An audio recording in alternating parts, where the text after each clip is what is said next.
They say the half marathon is the gateway drug to the full marathon.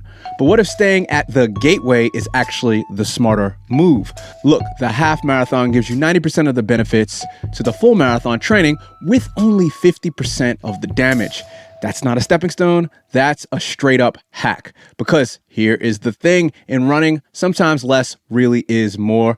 And the half marathon, it proves just that. I'm Darren D. Lake, running coach and certified running nerd. I've spent almost 30 years experimenting on myself, talking to experts and researching everything I can about how to run faster without destroying myself in the process. And from this method, I did a 10-hour Ironman and ran a half marathon in an hour and 22 minutes, all while training mostly for 5Ks. This wasn't luck, it was design. And let's get into exactly how I did that design. So why is the half marathon possibly a better and more practical distance than the marathon? First, the basics. A half marathon, most of you know this, but if you don't, it's 13.1 miles, 21.1 kilometers.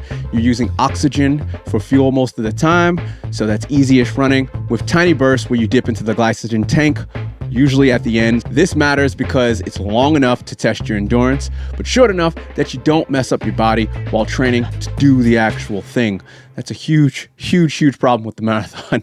You come into the marathon wrecked. That happened to me many times. Run Science Nerd Break. Here's some actual data. Researchers matched up pairs of runners, same age, same fitness level, and had them run either a half or full marathon on the same day and course. The marathoners showed significantly higher muscle fiber damage, greater fatigue, worse pain levels, and more severe hydration than the half marathoners. Same exact runners, same exact conditions, same gender, just double the distance and way more than double the damage. So here's a quick reality check. The half marathon builds up your stamina without burning you out. Here's a stat. Nearly twice as many people finish half marathons compared to full marathons every year. That's 2.1 million versus 1.1 million globally. And they keep coming back because running a half takes discipline, not obsession. Some would say the marathon, it means it's harder, so less people are going to do it. No, the marathon, it's an obsessive lifestyle. And the half, that's a smart and disciplined training block. Here's something I heard that made me love the half marathon even more. For all you travel run racers, it's the perfect racecation distance. So when you want to go for a race and add in a vacation, you fly somewhere cool, run the race, and you're not destroyed afterwards. No 3-day hotel room death spiral.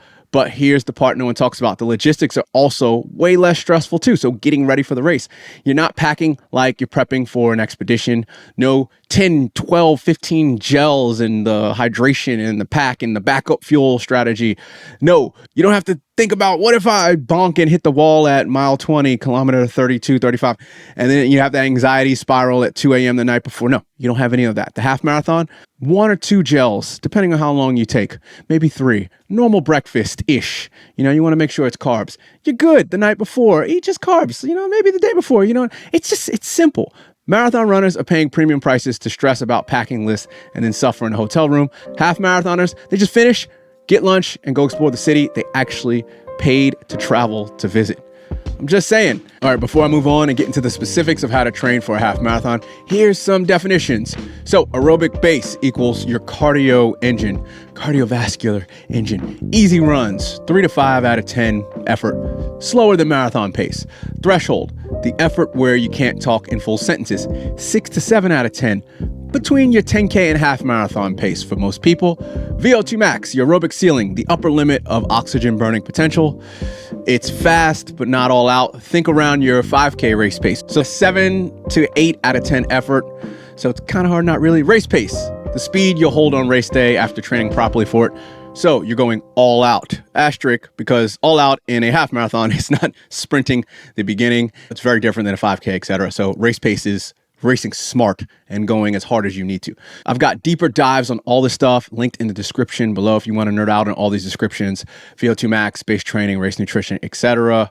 Or you should get a link up there. But here's the real lesson. If you can learn to hold back now, you will thank yourself later. The half marathon, it rewards your patience more than any other distance. And most runners mistake that patience for boredom. big mistake. So now you're probably thinking, all right, Darren, this all makes sense, but how do I actually put this into practice? Good news, I've done the work for you. If you want to start applying this framework immediately, here's how. Download my free Run Your Fastest Half Marathon Without Killing Yourself training plan. That's the name for it. It's a clean 12-week program that slots into a normal schedule so you can actually live a 1% better life. Get it at the QR code here, link below, or in the show notes. Back to the episode and how I would schedule and program 5 days per week. All right, so we got definitions and all that stuff, and I've argued about the half marathon, but what does all of this look like in training? Here's the how-to. Here's a framework. It's quite simple.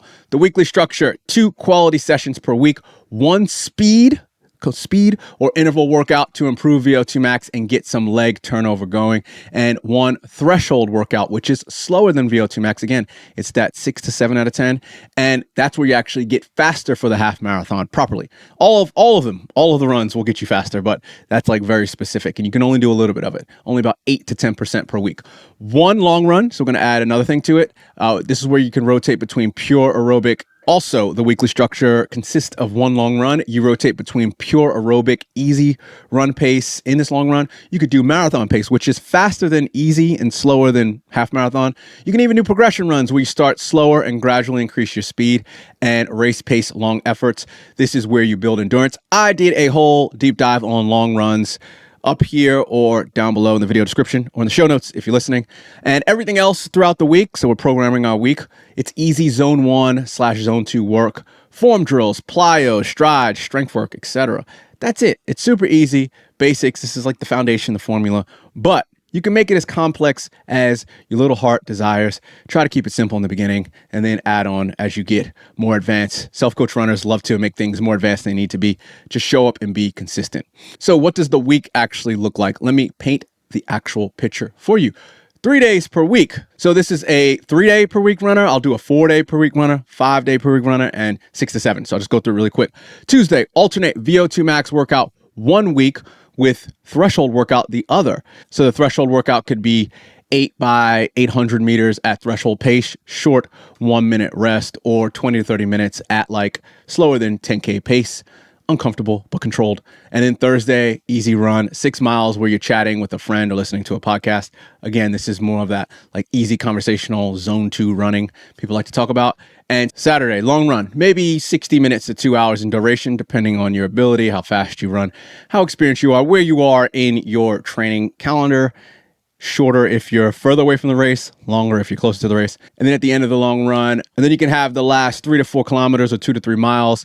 You can start touching race pace and learn what it feels like to push when you're already tired. The 4-day-a-week plan, similar to 3 days a week. Tuesday, you'll just do threshold. So we'll split. Tuesdays will be threshold workout, anywhere from 8 by 800 again to 20, 30 minute steady threshold run. Wednesday is an easy recovery run. Thursday is your VO2 max speed interval. And then Saturday is the long run, as I said before. Now, if you're feeling everything I'm saying and you want to help another self-coach runner, it's really easy. All you have to do is watch this until the end. That's it. It tells the algorithm that this is relevant for someone trying to learn more about the half marathon.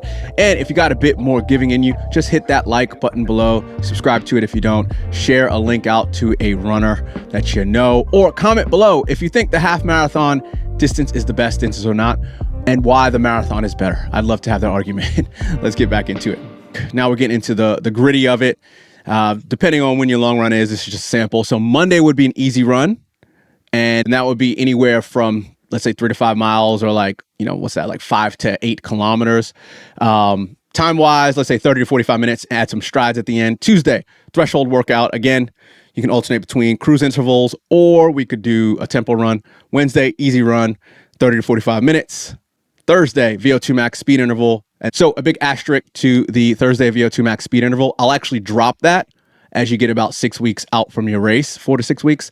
And I would add in another threshold sort of workout, half marathon tune-up to get more specific.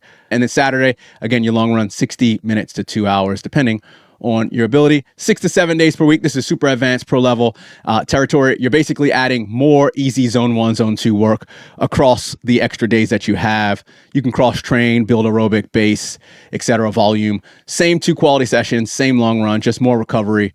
Ks or miles, and again, overall volume in between. It took me years to build up to training to 7 days a week. And honestly, I only do it for mental health reasons. Running helps my anxiety and my ADHD. Most runners, they don't need this, I don't think, unless you're really, really serious and committed and you have the time. But in the off season, I actually back it down to 5 days a week for running with the proper day off. And then I just do cross training, ride my bike, swim, because it's warm. Why not?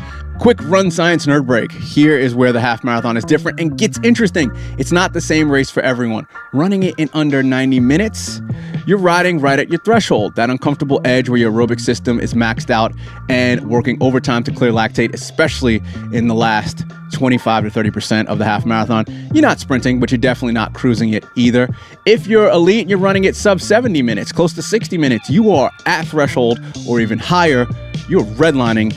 That is amazing that people can run it in 56, 57 minutes.